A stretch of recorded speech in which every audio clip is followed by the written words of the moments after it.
back with our long lost traveler, Ben, back from world travels. We'll have to talk about that in a second, but we are down Jimmy because we can never get the three of us together anymore for this holiday week. Folks are traveling. I'm sure folks watching this are probably doing the same, but we must push on. So we have got the original two back together again.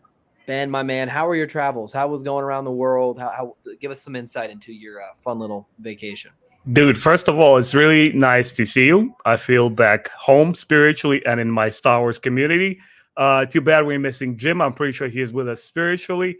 My travels have been awesome. Traveled to Israel for my brother's long awaited and planned wedding. It was a blast. Everybody Yeah. over there chilled, loved the wedding. We traveled, we've seen the sights. It was really, really dope. But you can never escape Star Wars. So I was catching up to my Andor even there. I'm like, oh man, I can't get back and talk to Josh and Jimmy about everything Star Wars. And Josh, I'm seeing your Christmas tree. That's right. I'm seeing the spirit like in your house. What's going on, man? How are you guys feeling over there? This is the best time of year. I joke, I have like reverse seasonal depression. There are a lot of people when it starts getting dark or cold who like it brings them down. It's like the opposite for me. This is like peak season. We got Thanksgiving tomorrow.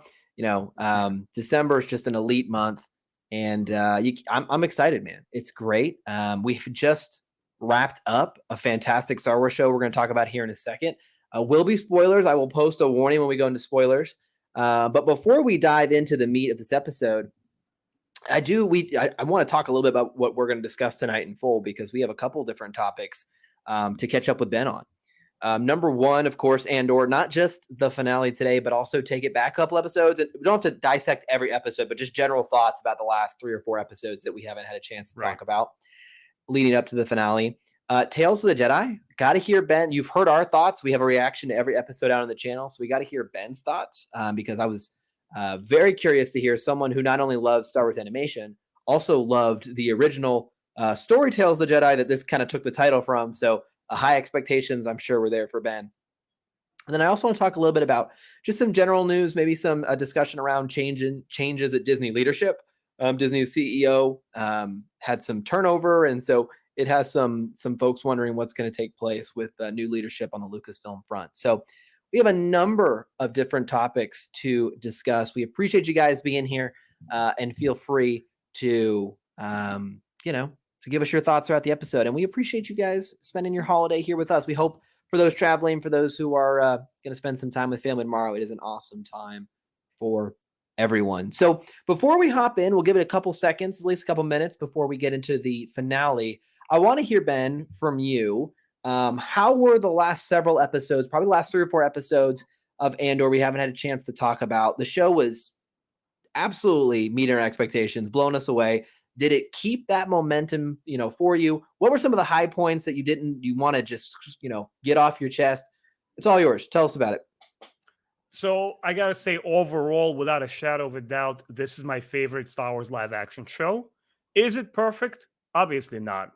I think you and I both agree that when you have something strong in your hands, you can kind of nitpick and look at different parts of it and wish that they were better or improved on. But I think we can all unanimously agree this was a dope ass show. Like I couldn't ask for more. The only thing that I could just put in front of us and really discuss and say, like, I don't really understand the thinking behind this is not the pacing, but the choice of episodes, because I think it entered very strongly with its first arc. And then the show really worked best, like all full gears, when it works in these arcs that have a clear beginning and an end to it. But then when we switched over to 2 episode arcs and when we left off, I just feel that sometimes maybe it's not best decision, or maybe it's the way that I'm interpreting, the way that I'm looking at it. I felt some of the excitement fade, but not from the lack of quality. It's just the way that the content is being delivered to me. Sure, that's my personal take. Yeah, the structure of the show. One thing we didn't have a lot of chance to talk about before you left is the Narcana 5 arc started, the prison arc, which I thought had some incredibly strong moments. In particular, I called, I believe it was episode 9, maybe. It's the episode where, the prisoners start to hear rumors about what happened on floor 2 or floor 10 or whatever it was. I thought that episode was like hauntingly good. I felt the fear and the dread was palpable. I felt and I said this in my review. I felt like, okay, these sort of things have not only happened, but they're happening here today, where people are in these hopeless labor camp situations. And just how desperate it felt, how dire it felt, how terrifying.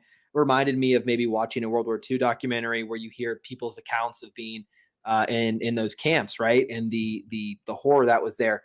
And so to see Star Wars get into that and show you how dire things were and the evil of the Empire and how well they orchestrated this whole kind of operation, I thought was just really good. Those episodes are very, very impactful for me.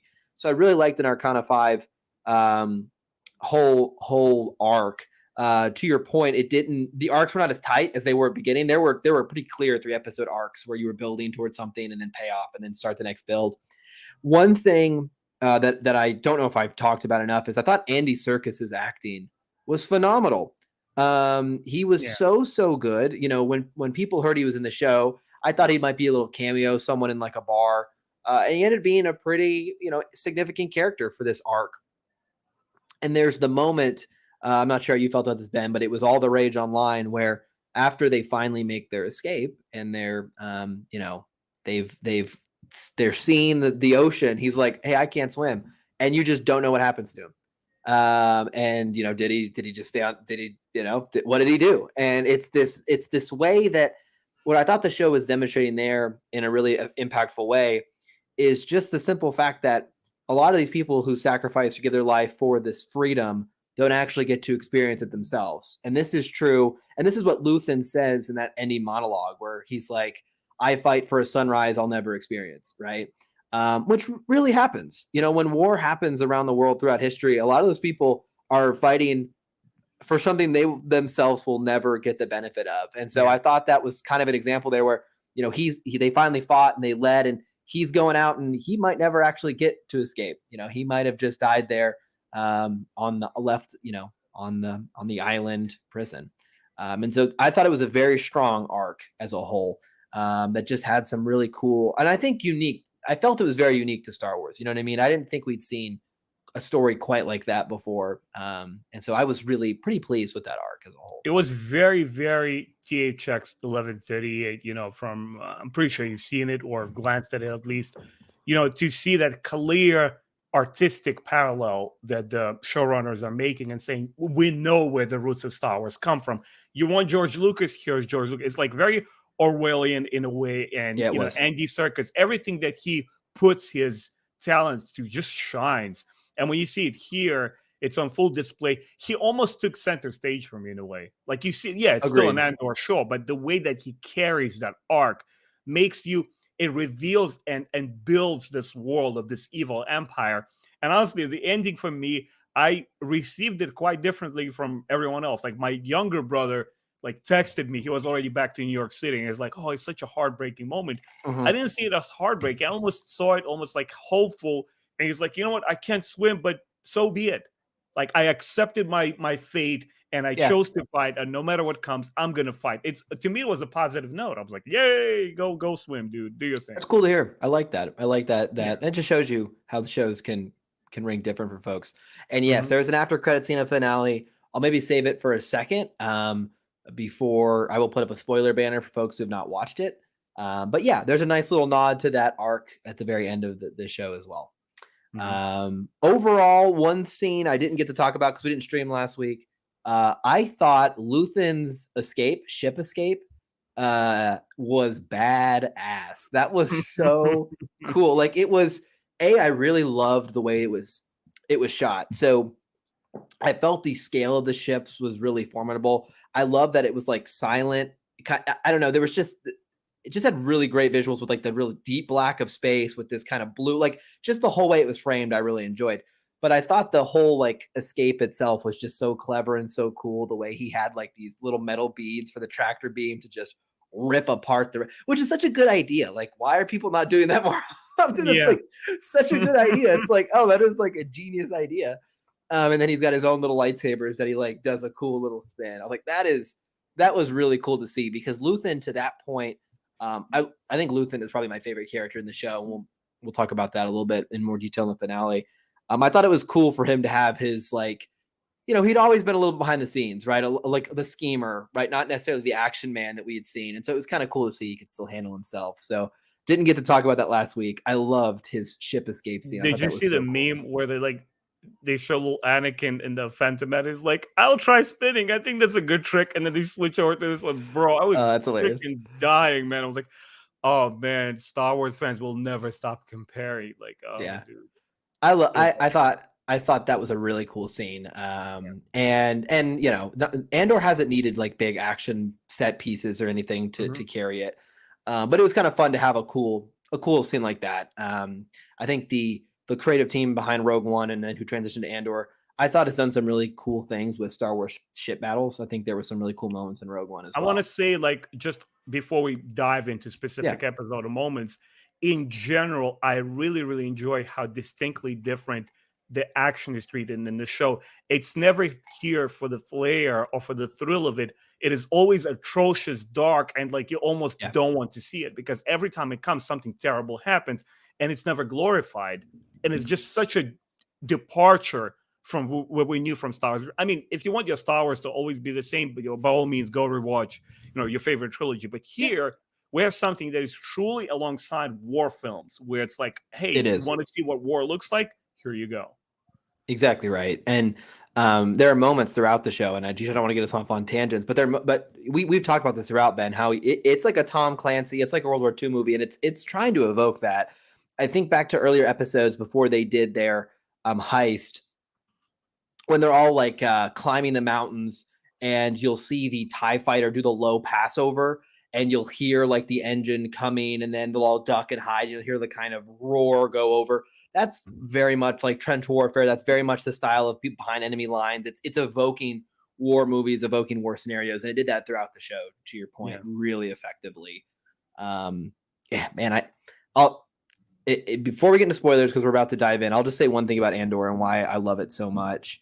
Andor to me is just an absolute enhancer. It has enhanced Star Wars for me, where when you think to the original trilogy and you see the Empire as, it was kiddified a little bit, right? There's this evil man in a dark robe and an evil helmeted red lightsaber, evil Empire. They destroyed a planet.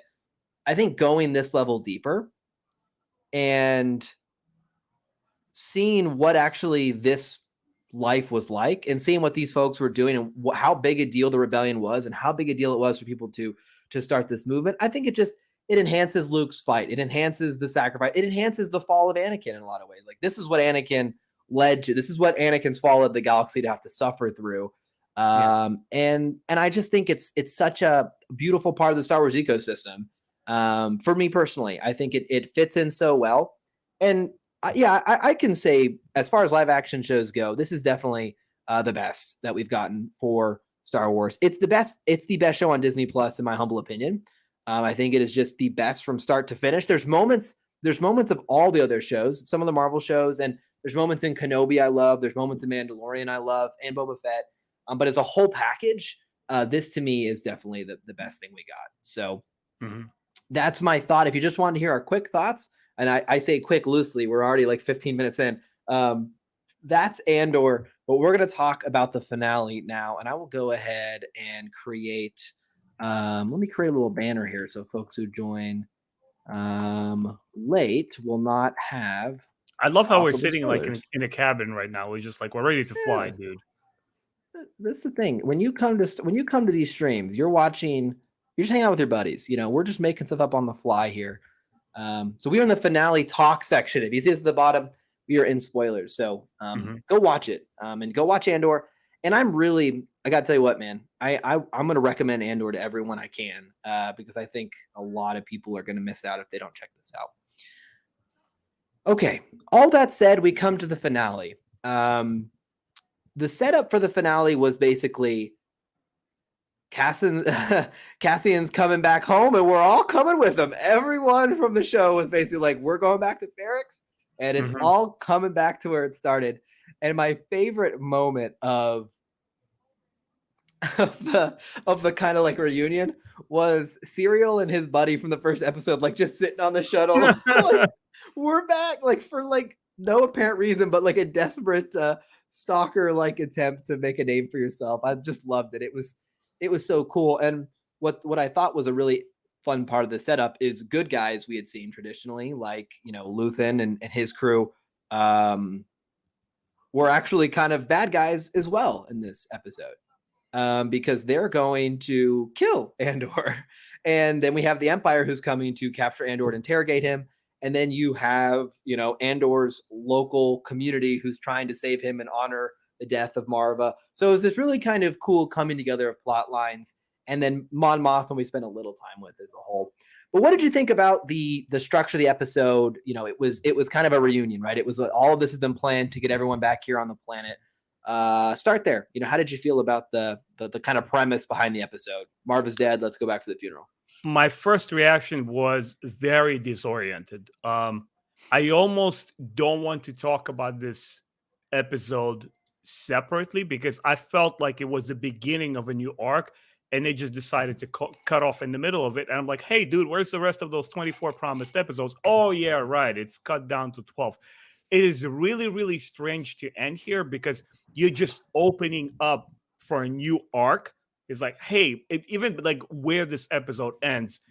And I don't know, it's one of the weaker episodes for me. Like it didn't bring it home. I didn't hate the episode. It was Sure. enjoyable to see what it was, but I'm like, I need more to be able to assess what you're trying to tell me here because I couldn't justify everybody just converging back to this one planet.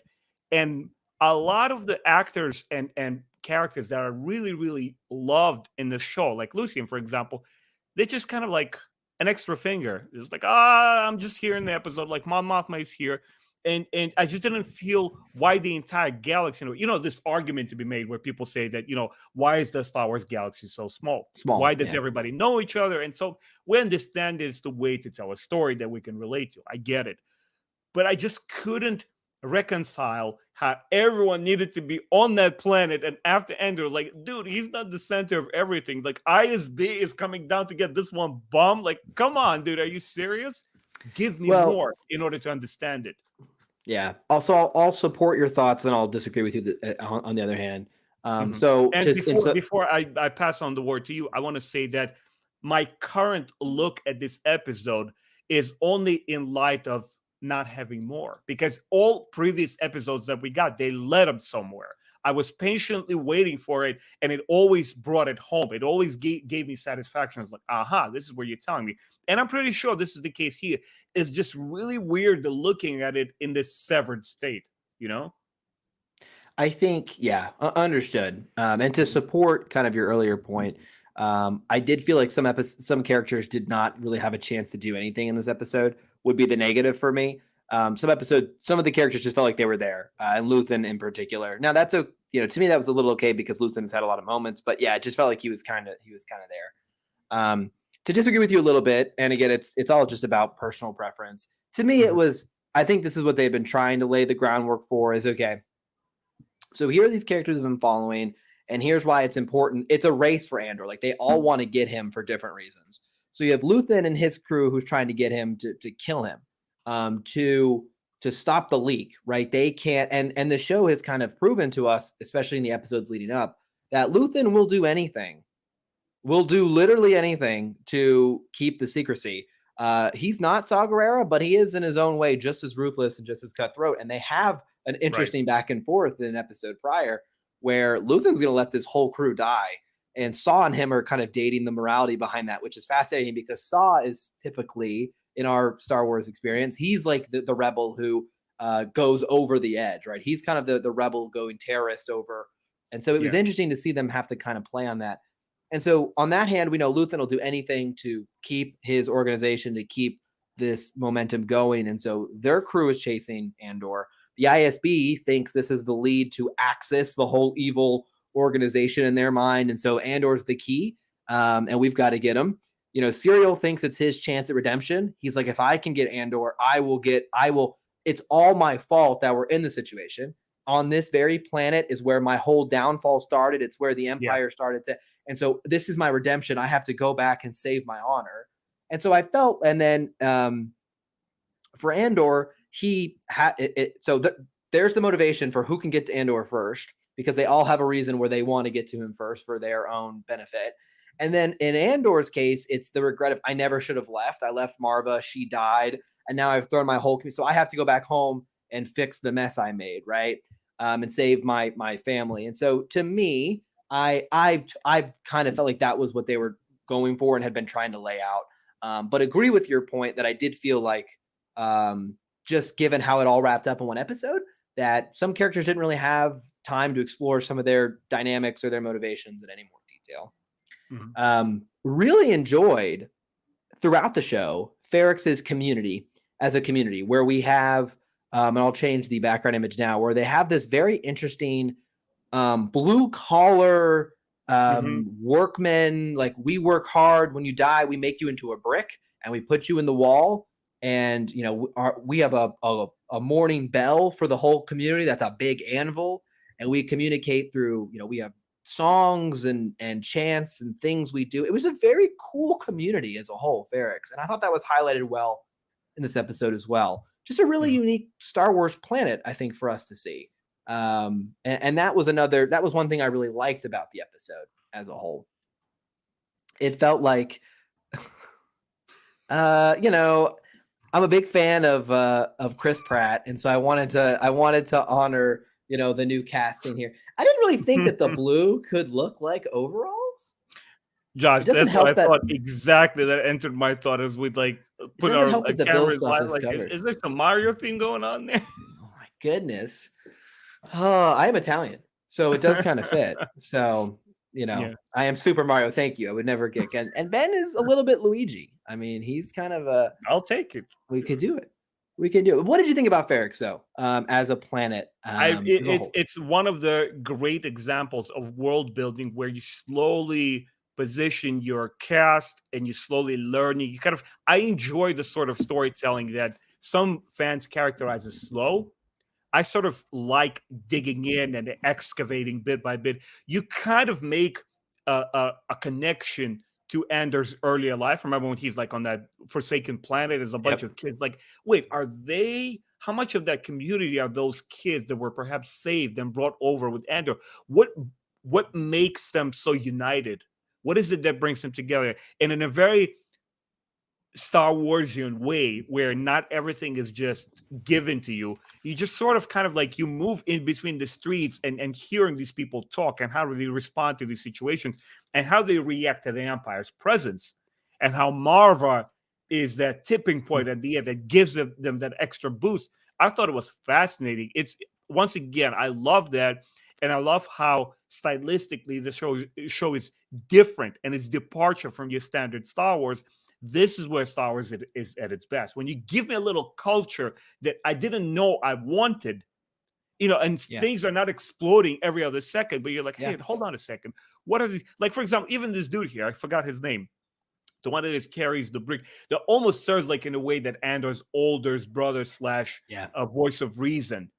It's just following this guy. Like, I don't even remember his name, but he's a compelling character to me. And I want to see more episodes and more shows in Star Wars where you take me to a new place, like they sort of did with the Clone Wars animated show, and they brought us to Mon Cala. And you're like, a water world with these water dudes, like, who cares, dude? Right? And you start learning about them, and, you know, there's the whole, like, kingdoms and, you know, royalty there. It's fun. It's really fun stuff for me. And I agree with you. Ferrex was really fascinating, both visually and both narratively. Yeah, I like what you said there, where they showed you something that I wasn't even asking for. I wasn't asking for a community like this. I wasn't asking for a town like this. And it's cool that, like, it ends up being such an endearing part of the show from episode 1 all the way to the finale. They had this really cool community. I can think of, like, when the ISB, the Empire, first comes down searching, they all have like they start banging on the drums to kind of communicate, like, get out of here. You know, no one says anything. They all just kind of scatter. And in this episode, they lead with their parade and they don't say anything. They just start the music, start the anvil, and they just kind of do. It's just really cool. I thought it was really cool community. What did you think of that, the funeral march music? So I did band in high school. I was in marching band. I was right at home, baby. It was like I'm back. No, I actually liked it quite a bit. it didn't feel super Star Wars to me, and I mean that in a good way. Like it's not the typical kind of composition I feel like we hear in Star Mhm. Wars, but it felt really realistic. If you looked at their instruments, they had kind of cobbled together similar horn styles, and that's kind of what you would get. And I thought it was cool. I liked it. I liked their chant at the end too about the stone. It was cool, Yeah.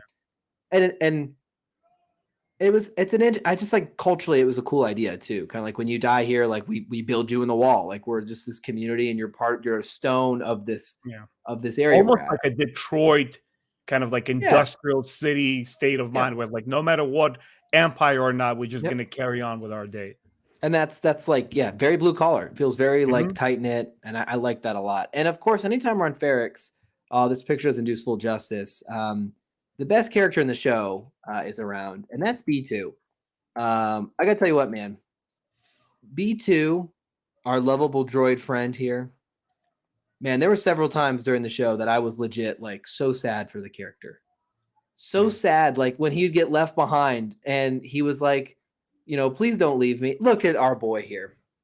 Man, when Marva dies and he's like really sad and he won't leave the house and he wants someone to stay the night with him and he's waiting for Cassian to come back. Even at the end, he's like,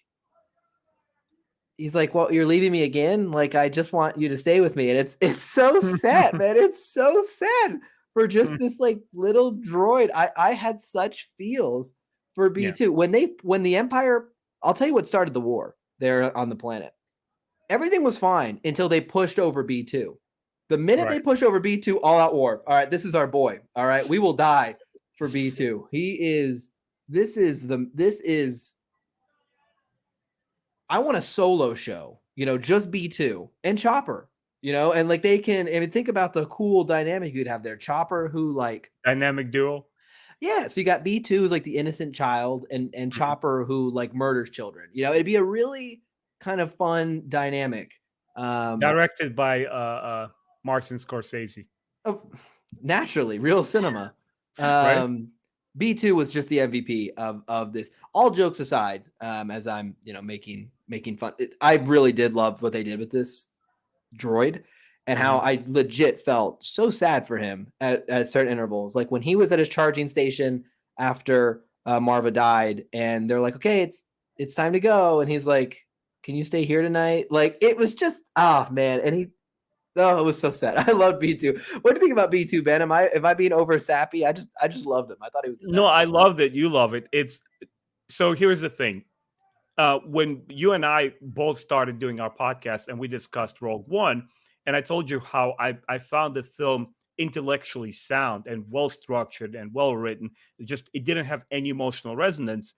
As much as I love Andor, there will be pockets here and there of things that I just don't care for. Like you just listen and you regurgitate, you chew on it for a while until the episode gets into full gear and it brings you emotionally in. You're like, oh my God, what's going to happen next? And it builds the tension absolutely 100%.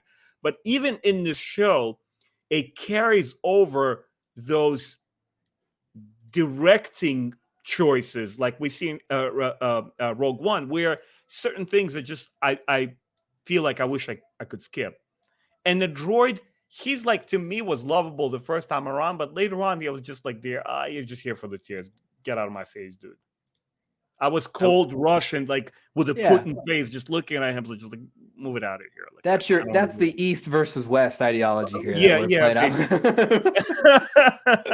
we're Basically. actually we're actually experiencing the Cold War right here on this Yeah, podcast. yeah, Is what's yeah. happening here. The battle over B2. I really liked his character as a whole. I thought it was Mhm. really cute, but understand, not for everyone. And to Steve's comment here, I did see this. I did see a lot of people complain about this as well, and I'm curious, Ben, to get your thoughts on this. Steve is calling out how he actually kind of likes that things from our world kind of showed up in Andor, whether it be some of the clothes or music or whatever. Does that ever bother you when you see like very similar items to our way of No, living? Does that no, throw you off? Does that take you out? no, I mean, you look at Han Solo's original blaster, it's basically like German Mauser, or, It with is, a yes. freaking scope on top. Like, It what are you is, even yes. talking about? It's, Yeah. when you go to see your average tweet, it's people who already have a set of mind where they're ready to hate on something and rip something apart. They will always find it, whether it's something that stands out, whether it's not like their pure version of Star Wars. I always feel that any IP that you take, not necessarily Star Wars, and it sticks to its general principles, but then tries to push the envelope as far as possible, I'm all for it. I'm not a purist, because what I saw in Andor to me was 100% Star Wars, and at the same time it was unlike anything we've seen filmed before. So like if I see something that resembles an AK, I don't care anybody saying it looks like our world. Like, I just don't care. It looks like it belongs in that world. That's it. Well, my feeling has always been, so I have two ways I kind of think about this. My feeling has always been, if there are hundreds of planets in the galaxy, what are the odds none of them would have a similar, not one of them would have similar things like our, like not even like a similar weapon structure, to your point about Han Solo's pistol just being a German World War II pistol is all it is. Yeah. That's all it ever looked like to me. And those kind of things. It just makes sense, right? I mean, how could they, oh man, a t-shirt. I can't believe no civilization thought of that. It's like, it to me, it's obvious. And then from the more kind of practical side, the kind of fun side of it, do not forget where lightsabers came from, which is the flash handle on a camera that George Right. Lucas Right. took Mhm. to use. That is where this lightsaber design really came from. Yeah. And I think that kind of, it's charming in a way, right? It's like taking something we know and turn it into something magical or It's different. creative, it's playful, and it's just, problem solving on the set where you're saying, how can I take something that is so ordinary and casual and turn it into a sci-fi prop and make it Yeah, interesting? It's that's all what it comes down to. What I would agree with, it has to be artistically sound. It sure. can't be just there propped in out of blue. There's a lot of sci-fi stuff that I can bring. Nothing comes to mind at the point, but a lot of weaker B sci-fi movies that you look at, they just don't feel right. Yeah, for sure. In this case, at least for me in Andor, I never felt that way, that it took me out. One thing, because, to what you've already hit on, this episode in itself didn't have a ton of moving parts, right? It had an emotional kind of, what I really enjoyed about, Andor throughout these episodes is kind of how you see the sparks of rebellion kind of be ignited and what's the turning point for different communities? Like, what was the step Yeah. too far for each group? Um, and one thing that we said was kind of a negative episode is certain characters didn't get really their time to shine. One of those being Luthen, who I thought leading up to this episode has had some really, really cool moments. In Mhm. particular, to take us maybe an episode or two back, I really enjoyed his dark alleyway in the dark hallway in the underbelly of Coruscant, where Mhm. his informant is going to meet him, and he's like, "I want to back out. I got to get out of here." And Luthen gives him this whole monologue about, like, you want to know what I sacrificed? Like, I really enjoyed that, and enjoyed Yeah. Luthen as this, in this moral quandary, like, what is right, what's too far, what do I do, trying to make the best decisions. I thought one thing the show delivered on, as far as what it promised, was it talked about morally gray characters. And Andor, they were like, hey, there'll be morally gray decisions. And a lot of times shows will say that, they'll be like, oh, the hero in this show doesn't always do the right thing, and he always does the right thing. I did feel it several times in this show, that there were choices where it's like, ooh, like, that's not what a good guy would do. That's not the good thing. That's like the very gritty, realistic choice that we have to make, that these folks have to make. And I felt like this episode, we didn't get as much of that, right? It was kind of a little more of a, honestly, ended on a positive note overall, I would say. But leading up to it, I thought one of the strengths was these decisions. Okay, we have one of our, rebel crew who we know is going to get ambushed. If we tell them, they will then know we have an informant, and then we're going Mhm. to lose that advantage. And so we have to sacrifice these 25 to 30 people, and not even give them a choice. They didn't even offer it to them. Like, hey guys, do you want to take your shot at getting out of there? They'll be attacked. They could have at least even warned them, like, hey, just be ready. But they let him Mhm. go to save the greater good. I thought a lot of that throughout the show was some of the best parts. And we saw that just a taste with Mon Mothma kind of helping arrange her daughter's marriage to a kind of criminal family, because what do you got to do to survive, to have the cause survive? What do you do for the greater good? And I want Those are to my just, favorite moments of the episode. yeah, Yeah, go ahead. I wanted to make a quick note here that oftentimes when you don't have a very capable storyteller, they try to veil their story with these kind of like very sophisticated lingo, and then people just kind of like whispering and you really trying to make you pay attention and listen, and it just never lands because you see right through it because the tension is not there, the filming is not powerful. You're like, just shut up, I don't care. When Lucian was talking down that hallway with his agent, you believed it because everything preceding that in the show built up a powerful enough character through his actions, through scenes that he has, through amazing acting. So when you get to that point, that's my personal reward. I will take that over two Death Stars and Starkiller bases exploding at the same time. Because when you have something spectacular happening on screen, but there's nothing that leads up to it, you forget it the next day. When Lucian was dropping those lines there, this is what I have sacrificed. This is what's on the line, my man. It's like you're still the other person, even though he's obviously a skillful agent, he's still green in a sense of sorting out his emotion as a spy, as an agent. Like, what are you here for?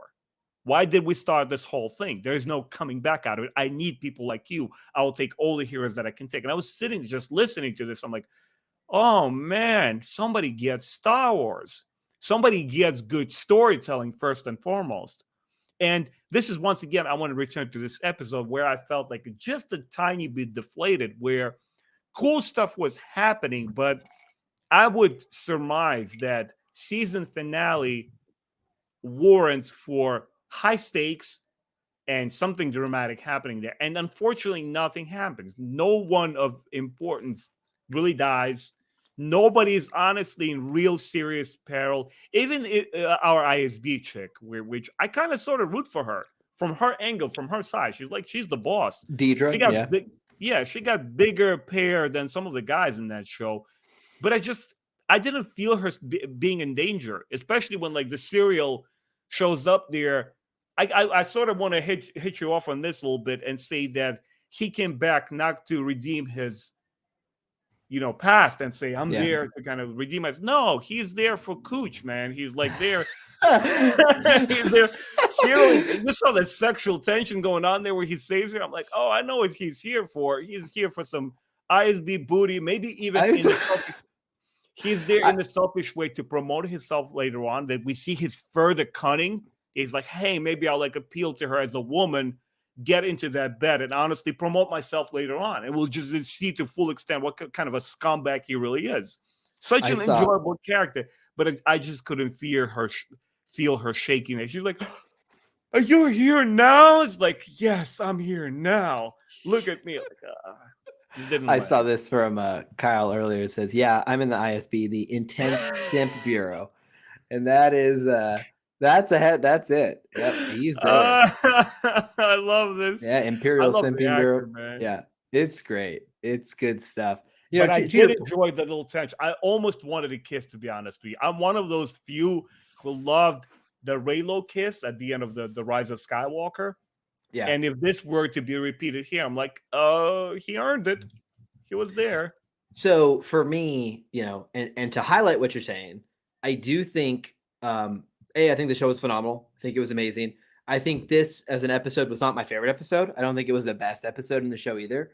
And to your point, I think it kind of just closed up, but there wasn't I didn't feel like the stakes were as high as either the Narcana 5 prison break or the original heist to steal the funds. So yeah, I agree. The tension was definitely not as high in this episode. The Mon Mothma pieces were scattered, but I thought good. So there's this whole scene where she plants she knows she's being listened to. So she just plants out that her husband is gambling and spending her money. Her husband isn't, but it causes them to think like, oh, okay, that would explain why her funds are missing, which was really clever by her. And then she makes the decision to ultimately, I don't know if it really is giving up her daughter, but she's certainly opening up her daughter to a dangerous situation. And that was I really liked how they built that because Mon Mothma's daughter has been really unlikable on the show because she like hates her mother. And you're like, oh, child, why can't you like be nice to your parents? Like your mom is awesome. Why aren't you? But she's being a teenager, being rebellious. Mhm. Um, but even after she's being treated like crap, like Mom Mothma is 100% concerned for her daughter's safety and well-being.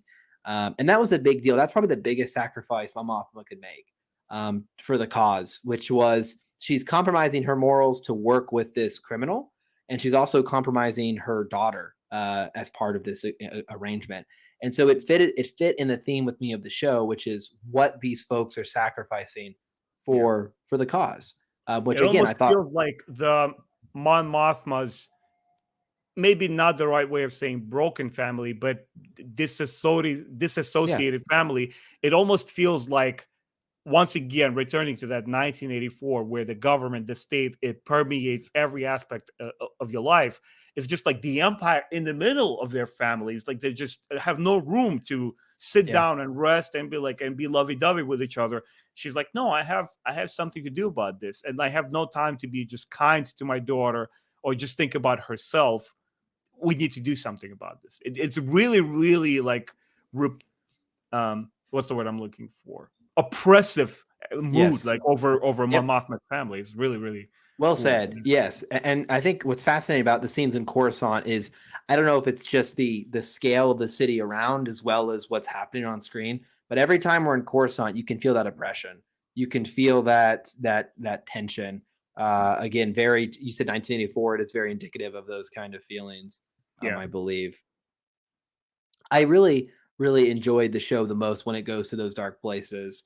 I really enjoyed, golly, there's a moment where you ask yourself like, who would I really support? Like, would I really be working with Luthen? Like after he makes some of these hardcore decisions that he makes. Yet as an audience member, he's like my favorite character. And I'm like, yeah, you're making the tough calls. But like if I was there, if I was in Mhm. that world, it would feel so morally wrong to see what he's doing. And I just enjoy the show actually delivered on that because so many times I can geez, I can think of like, Black Adam. I'm a big DC guy, and the Black Adam movie came out, and they kept being like, "Oh, he's an anti-hero. He does the things that heroes can't." And then in the movie, it's like, no, he does like outside of maybe some minor thing, he does like everything a hero would do. And it's Mhm. often just like a marketing gimmick, like, "Oh, our characters are gray." I felt like the show delivered on that throughout. And Mon Mothma found herself in that same situation where she had to make this really challenging call. It'll be fascinating to see her arc. She's been, I think, a really welcome kind of piece of it, piece of the whole Andor show to see how did she go from where she is today to ending up being one of the leaders of the rebels. I mean, how does she I eventually want break her out?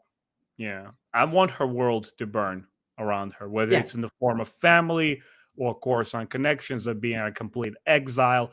I want to see when Leia mentions and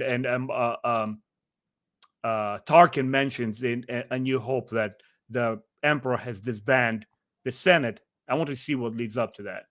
oh, that is going to be so exciting. Yeah, man. That'll be so exciting. Especially, you know what, Ben? It'll be exciting because we've seen how well they can tell these stories.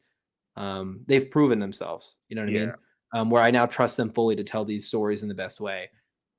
It's crazy to me. Well, I shouldn't say. It's unfair of me to say that.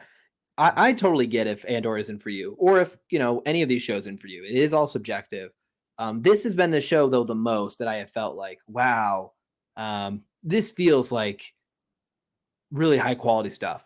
And if this is the kind of quality we're going to get every couple years, maybe not every show will be this good, but if we're going to get some this good, we're going to get some really, really welcome additions to. Yeah, Ben wants all the violence from Mothma, but we're going to get some amazing additions to the Star Wars canon. And I'm so pleased with this show. I really am. This is 12, and I need folks to think about this. This is what's crazy, man. We spent about 12, we'll say we'll round some of the episodes are 45, some are 50. Let's say we spent around 9 hours with this season, 9 hours in this world. We spent more time in Andor than we did in the original trilogy, in the prequel, right? We actually had more screen time in this Mhm. world than their trilogies. And I think folks can forget that sometimes. Like a movie is just like, oh wow, a movie. But in these shows, you actually get more time with these characters, and that opens up a lot of opportunities for really powerful storytelling, just like this. Yeah. And I hope we get it. I hope we get it with Jedi. I hope we get it with just good old Rebels. I hope we get it maybe a story this caliber on the Empire side. How cool would it be to have a story like this, but from a bad guy perspective? It'd be awesome. Yeah, this is what the Rogue One needed, and we finally got it here. I would say, I mean, I found things to enjoy about every live action show. I Yes. thought Yep. The Mandalorian was a good, decent show. I had my quick fun with Book of Boba Fett. I had some fun even with Kenobi, which is my least favorite one.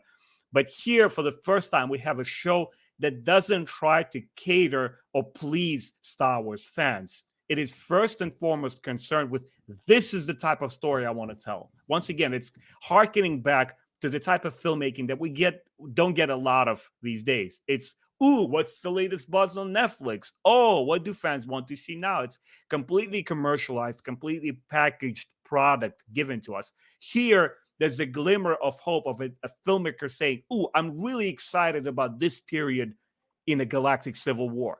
Let me explore these characters. Yeah. Unfortunately, the best part about Andor is also why it hasn't gotten the views of the other shows. Is it doesn't cater to the fans in any way. That's its biggest It demands strength. attention. Yeah, it didn't. It's its biggest strength. Is it just told a story they wanted to tell. And I hope that the next 12 episodes we get are just as strong, and it's one of the best live action Star Wars experience we've ever had. It's on track.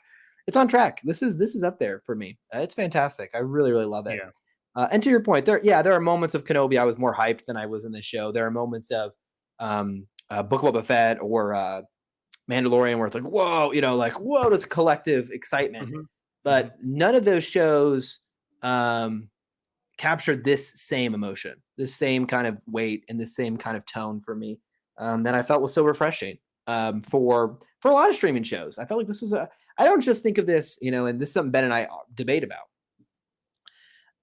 Oftentimes I'll say I look at Star Wars media in its own kind of I look at Marvel media as its own kind of entity. I look at DC its own kind of entity. I look at Marvel, Star Wars its own kind of entity. I don't compare it to a movie like Everything Everywhere All at Once, right? Which is just an indie film. Like I don't compare them. I'm able to kind of box them. That's just how I am. I think the show like Andor holds up against all the shows I've seen this year. It holds up against House of the Dragon. Yeah, they're vastly different types of shows, but the quality's there. It holds up with the show.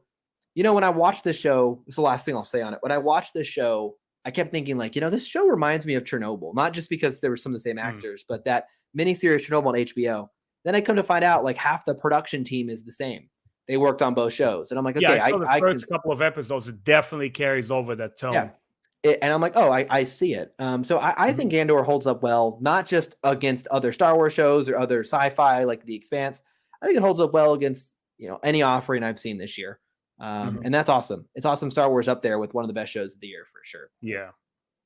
Ooh, well said, man. Hey, you know what I loved about this before we transition to the next topic? I've loved that we've just been able to have a show that we kind of collectively love. It's fun. As much as it is fun to disagree, it is fun time sometimes to just be like, hey, it's good stuff. We all like it, right? Yeah. It's fun to get some of that. No deep fakes, no cameos, and no, what else? What's the third one?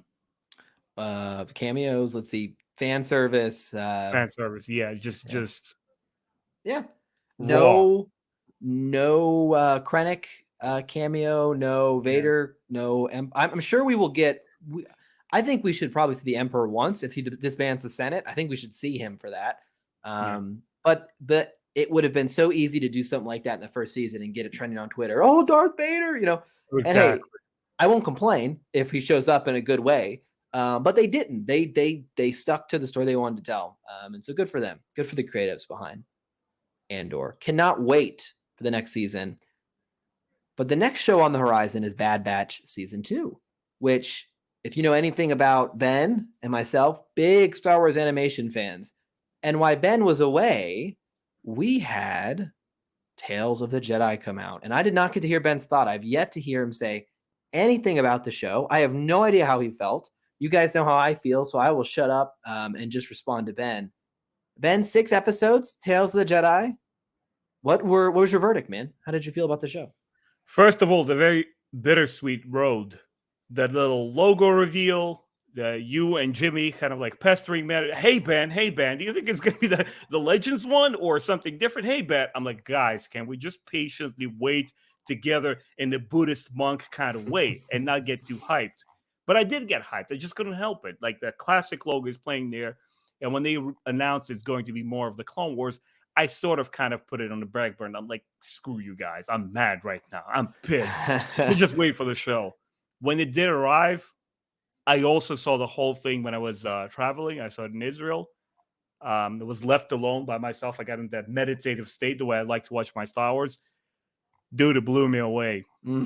Holy crap, it was good. Oh Yeah. man, it's I'm telling you, if prequels are somewhere there in the back of my mind, Dooku Jedi Lost audiobook. Thank you, Josh, for recommending me checking out audiobooks. Just made me a true believer into prequel characters the way I was never before. Man, this show solidified. I will eat anything, clone era, Yeah. prequel era. Just give me in this kind of style, this quality. I'll eat it, man. It was amazing. I loved it. So, first of all, to answer chat's question, yeah, I think Omega is older than the Bad Batch because she was there when they were being grown in the tube, is how I read it. So she was not genetically modified to age quicker, was my read on that. So yeah, she's technically older, although it gets kind of messy when you think about how clones age. So I'm very glad to hear you loved it. I don't think you've probably heard my thoughts on it, but I will just tell you this: episode 2, 3, and 4, which are the Dooku episodes. I mean, it's maybe some of the best Star Wars like storytelling, and it's so effective in the time given. Yes. In particular, they're all good for their own reasons, and I'll walk through them. So I'm not going to spend a lot of time on the Ahsoka ones because, to me personally, I found the Ahsoka ones like a little step below. Not that they were poor looking or they weren't interesting. It's just we've seen a lot of those similar things with the character. We've kind of gone through her training with Anakin, even though it was fun to see. We've seen a little bit of what life was like after Order 66. And, her young baby years were fun, but, just not as impactful to me as seeing the arc of Dooku just kind of summarized in 10 minutes, right? 15 minutes of just animation. In the first episode, episode 2, we see them go to this planet, right? This dingy backwater planet who's kidnapped a senator's son, and Liam Neeson's son is voicing young Qui-Gon Jinn. So we got Qui-Gon and we got Dooku out together, which is just cool to see. First of all, it's like, oh, this is it. Like, these are the guys, And this is where we see some of the seeds of Dooku's ideology kind of play out. And you get it. You're like, oh, yes, like I get why he's becoming disillusioned with his nature. He's like, I'm out here on a planet where this senator's running to the ground. They're desperate to try to get someone's attention. So they're making a crazy, poor move, but they're going for this desperate play to get some momentum. The guy's son, the senator's own son, who's being kidnapped, is kind of like, oh yeah, what are they going to do? I kind of feel for him. And so Dooku, kind of loses it, right? He ends up in the firefight with the senator, and he leans into that dark side. I mean, he starts to like choke the guy out, and is eventually calmed down. I just loved how in such little time, from that first episode that plays that out to the next episode where you see him with Mace Windu. Mace Windu's by the books. He very much follows I follow the Jedi Order. When Dooku like asks probing questions, Mace Windu's answers are kind of like, well, good thing that's not my decision, or yep, I trust the council. Like, not very intellectually honest, or not very deep. And Dooku is just, it's kind of grating on him. And then we see kind of the tipping point, at the end where he reaches the point of no return, where he started to make decisions that lead him down just kind of empire or bust. He kind of goes dark side or bust. But what impact that Qui-Gon Jinn's death had on him, I thought was fascinating to see, right? Like, we've never got to see that in any way. And him standing in front of this tree as this powerful music plays, and he's just completely just beat down by everything. Oh man, it was just so good. Stay on that moment for a second. So when I saw that particular scene, once again, for something that I've never asked more about, man, I had goosebumps running through my skin because Yeah. this was to me such a reverence to of the Star Wars Legends books. There's a book by Sean Stewart called Dark Rendezvous, and it's basically there's a scene in there, basically the whole premise of it, where Dooku makes an overture to the Jedi Order outside of Emperor's knowledge, and he sort of kind of signals to Yoda that he wants to come back. He wants to abandon the darkness. And when you see that little exchange in the show, it's once again, it's hitting all the right notes, and it's unbelievably, incredibly dark for an animated series to do. Yeah. Emotionally dark, and when you're dealing with a character like Dooku, who's he's shades of gray, he's an emotionally complex person versus this drone, the Jedi Yeah. poster child, uh, uh, um, Mace Mace Windu. Windu. Yep. It almost makes me want to hate on the Jedi even more because we're returning back to the Last Jedi, and when Luke mentions the whole hubris of the Jedi Order, and once again connecting it once again with a great multimedia project that Dooku Jedi Lost was, and I'm thinking back to myself, holy crap, Dooku was right. He was right about the Jedi, and when Yeah. you have an animated show that spins the ball on you, and it's no longer Jedi are the good guys, I'm like, oh man, I sort of kind of want the entire show centered around Dooku. That's how great it was. Yeah. The Dooku episodes, I mean, episode 3, I thought I thought it was cool that they gave Yaddle like some purpose. Like they could have easily made Yaddle like kind of goofy and silly, but it was kind of cool that Yaddle was like, there was a lot of visual storytelling going on, right? Where there's the scene where Qui-Gon Jinn comes back and he's in the hallway and he's talking to Yaddle and Dooku. It was kind of fun because he was talking about Obi-Wan. Qui-Gon was like, Obi-Wan, he's gone, he's doing so great and everything. And then it makes sense in Attack of the Clones where Dooku's like, oh, Qui-Gon Jinn, spoke very highly of you, kind of like, Yeah. it was just cool. It's like and when they leave in the hallway, Yaddle walks to the left and Dooku walks to the right, and the left side of the hallway is complete sunshine. That's where the window is, and that's where Yaddle walks, and the other side is complete dark, and that's the way that Dooku. And there's all sorts of shots like that where it just shows you just showing you like this is what happens, and it was so powerful, man. Like I watched. I think I've seen his episodes probably at least 4 times each because they're so short. I mean, you can watch them in very brief order, and the scoring is phenomenal. The visuals are phenomenal. And for a prequel fan like me, who often one of my biggest complaints with the prequels is I didn't like the need to main villain switch every movie. They're like, oh, Darth Maul, okay, now it's Dooku, okay, now it's General Grievous. Now in the Clone Wars, the show, it flows better because you see all 3 of those villains kind of interplaying and doing their thing. You're like, okay, this flows. But when all we had was the movies, to me, it was always jarring. Like, oh, I got to build up and attach to this villain. Like, nope. Okay, I got to build up. Nope. Okay, it's like they were just one after one chopped down. Agreed. Yeah. And Dooku, in his brief monologue in Attack of the Clones, hinted at a character that was extremely interesting. Hinted at, he's talking to Obi-Wan and seems very reasonable. Seems very polite. Seems very cordial. Seems like he's thoughtful. Not like some power hungry. Like, oh, good. I'm here to destroy, everything light and He's like, oh man, I warned the Jedi this was coming. Like I worked with Qui-Gon, the character that we loved. And he even speaks of the Sith. Right. And so you get a taste and then whoop. And I love the Clone Wars. I think it's one of the best things Star Wars ever done. But it's just my opinion. I think Dooku is probably one of the weakest parts of the Clone Wars. I don't think they do anything meaningful to help enhance the depth of that character. He's just kind of this weird-headed shaped bad guy.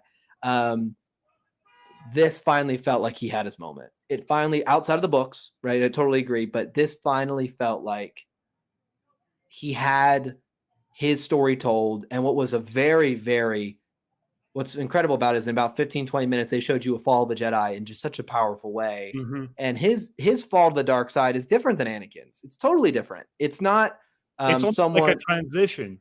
Exactly. Not really a fall. He's at a different age, and he's the seasoned Jedi who sees one path and the other, and he consciously selects that path. Exactly. And it just to me was such a cool, it's such a cool thing to see. Like, okay, this is, Anakin's path is fear and heartbreak and young ignorance and arrogance Hmm. leads to the dark side, and then he's eventually manipulated by someone more cunning than him. To your point, Dooku kind of no, Dooku knew what he was doing, right? Yeah. He made a decision, and he wasn't full all in, right? And we saw this in Tales of Jedi. He had second thoughts, or he had at least some doubts about the way to do it. But just to see kind of how it built in him over time, I just thought it was really cool. I really loved it. It was, and what I enjoy about it as well is it plays off well against who Qui-Gon Jinn was as a master. Yeah. You can kind of see a little bit of how he was raised, like how because Qui-Gon Jinn had his own kind of view on the Jedi that was a little different, I and you can kind love of see, I yeah, loved the line where Dooku said, and here this time it struck home. He said, "You're a much wiser Jedi than I am." yeah, And once again, he's kind of speaking to Qui-Gon Jinn behind the veils, where Qui-Gon will never fully understand what he's saying. He's basically revealing his own misgivings to him. It's like, I don't know what yeah, the hell I'm doing. I don't yep, understand which direction the Jedi Order is moving in, but you seem to be always following your heart, and it always leads you to the light. In that sense, to me, it props Qui-Gon Jinn even more. Like you said, you yep, enjoy when Star Wars embellishes and enhances the material that is already yes, there. yes, This particular episode made me love Qui-Gon Jinn even more because exactly, we understand that he just knew the right path from the heart. yeah, He didn't need the dogmas. He didn't need the Jedi Council to tell him what's what. yeah, He opposed it in many ways because he naturally, instinctually sensed, well, like, this yeah, is not the right way. We're supposed to question things. We're supposed to have our young people make up yes, their own mind about things.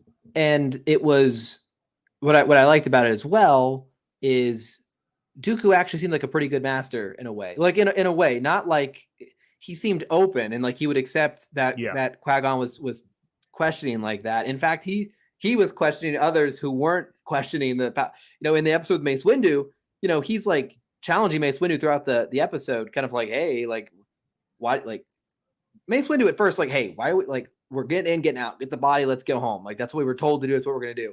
And Dooku's like, hey, don't you think this is kind of weird? Like, shouldn't we? And all he's trying to do there is investigate the murder of a Jedi. Like, it's not like he's there doing something nefarious. And so it's easy to see how that animosity kind of would grow in Dooku because of the end episode 2. Not only is Mace Windu like still not even supportive of the fact that he did it. Like Mace Windu gets promoted, which just shows you that that kind of ideology gets you promoted. He also isn't like a little arrogant to Dooku, kind He's of the like, I'll dick, put in a man. good word. I'll put in a good word for you with the council. And he's kind of like, bro, I figured all this out. Like, you didn't do anything. And so you can see how the emotion got brought into it. It wasn't a purely intellectual turn to the dark side. There was some emotion at play too. And you saw that on example where, anyway, so Ben is kind of a Dooku because if you hear him talk, he gets very, he's very disillusioned with with Star Wars as a whole. And he talks about the evils of, And I want to leave it for the Warhammer exactly, yeah, franchise. exactly, for the Dune side of the world. Right? He's very Dooku, for sure. But I'm glad you liked it. I'm really glad to hear that. I thought it was so fun. I could talk about it for an hour, man. I loved, in particular, the Ahsoka episodes were fine, much shorter. Her episode training with Anakin felt like it was gone in a blink of an eye. One episode that I really like, Josh, is one of my favorite books as a kid was The Jungle Book. So when Yeah, we see the episode with a tiger, it's ripped yeah, straight from the yeah, 1939 original Jungle Book movie. I don't know if you've seen that one. Classic. It's the best one to this day. And when you look at it, it sort of kind of brings Ahsoka in with the nature. And once again, builds up to why she becomes such a good from the heart Jedi that just yes, seems yep. to see the clear path. And that really resonated well with me. Like, oh wow, Yeah, that's a fun one. We were joking when we watched the episode where in the final episode where she encounters the Inquisitor and she Mhm. just absolutely dumpsters him. Like we were joking that like the reason they didn't even give him like a name is because he was so pathetic. He's like the F brother. Like they didn't even give it. They were like this dude's the F tier. We didn't even give him. Yeah, He looked. I'll tell you what though, from a look perspective, he was the coolest looking Inquisitor. He looked the yeah, coolest, yeah. but he got absolutely dumpstered.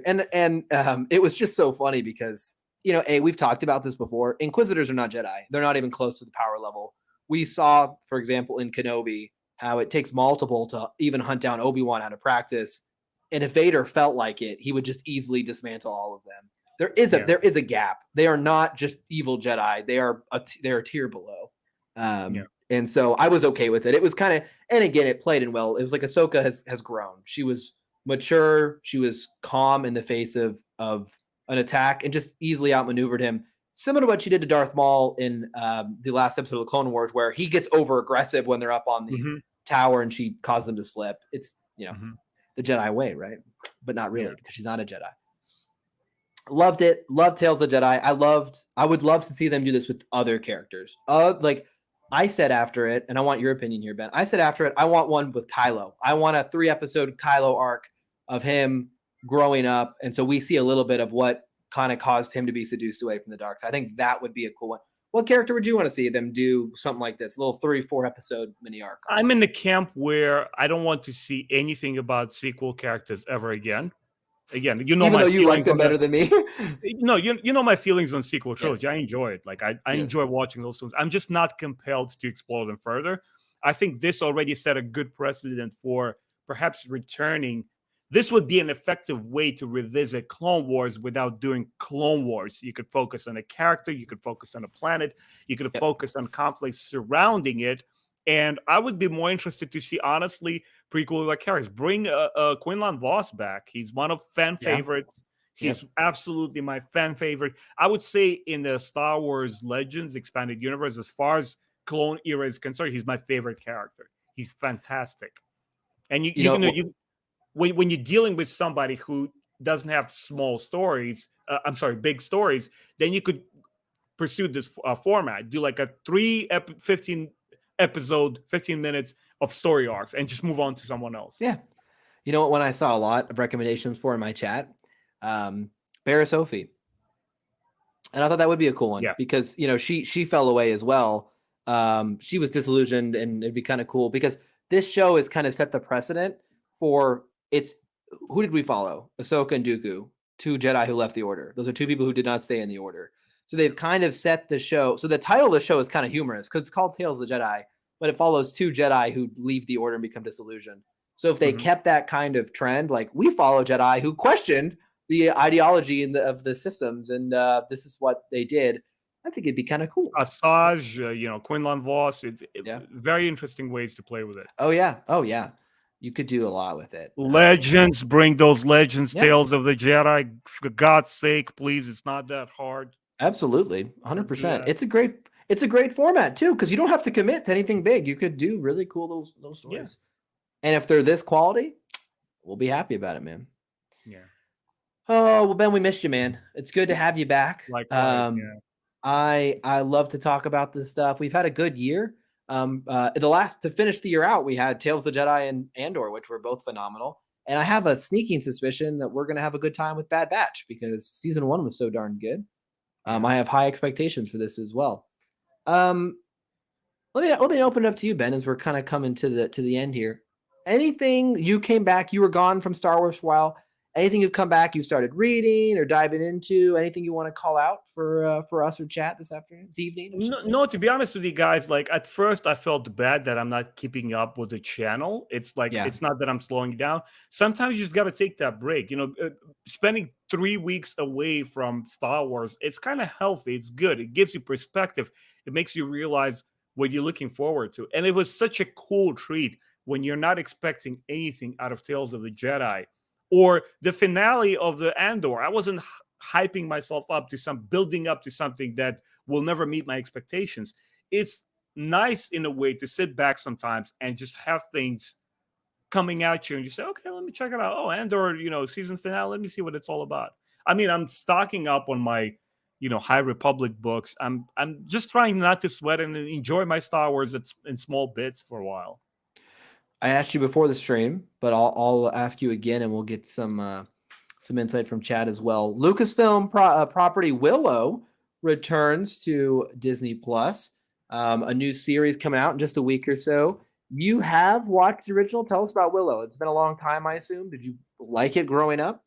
Val Kilmer was always one of my favorite childhood movie stars. Just fantastic actors, so much charisma. Like I would say very few actors of his days had that. I will say something is controversial. I loved him as Batman. even though the movie around him sucked, he just brought so much gravitas to the on screen. And Willow, I would say to this day, it remains as one of the top tier fantasy films of all time. So when they announced the show, obviously Warwick Davis is back. That's a huge thrill. And they're sort of kind of hinting in the way that they're going to try to bring Val Kilmer back. I'm pretty sure his fans know that he had a very, very difficult time with cancer, and his acting career is sort of done in a way. But I'll be interested to see that. Once again, it's part of my childhood. It's something that I'm not trying to gas myself up for. Like, when it comes, hit the play button. Let's see what it offers. I'm pretty sure there'll be something exciting about it. I'm asking you more of just curiosity myself, because I've never seen the original Willow. So I don't know if I should have it on my radar. I thought this poster they released for the show was awesome.